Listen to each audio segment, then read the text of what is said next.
আর একটা ঔষধ বলি, যে সমস্ত মা বোনদের বাচ্চা হচ্ছে না, এই দেখো 5 বছর হয়নি, 5 বছর হয়ে গেল বাচ্চা হচ্ছে না, 10 বছর হয়ে গেল, 12 বছর হয়ে গেল, বাচ্চা যাদের হয় না, এখানে অনেক মহিলা আছে বাচ্চা হয় নাই, কোনো আপনার মা বোন পারবেন যে 1000 টাকা দেবেন, বুঝলে একটু দোয়া করে দেবেন যেন একটা নেক্সট সন্তান হয়? কেউ পারবে? কেউ আছেন গো? হবে ইনশাল্লাহ।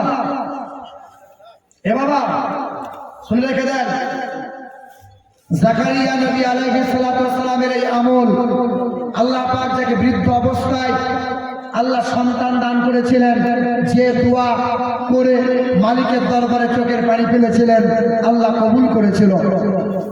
যদি কোনো মহিলার বাচ্চা না আসে, ভাইরা যারা দাঁড়িয়ে আছে একটু বসে যান, ছেলেদের মাথায় পাক পরানো হবে, হুজুররা আসবেন, কারণ আমি বক্তব্যটা শেষের দিকে করে দিলাম, কোনো ভাইজান বলে দিলেন যে 15 থেকে, যাই হোক অসুবিধা নাই, হুজুররা আসছে, অসুবিধা হবে না ইনশাআল্লাহ।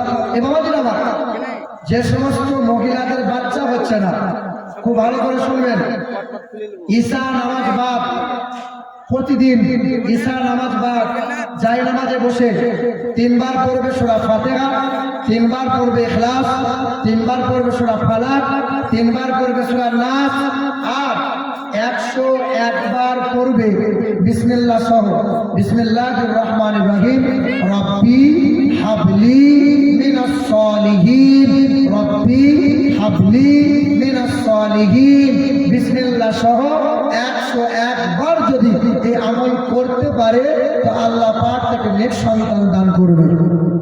যারা বলেন না সুবহানাল্লাহ।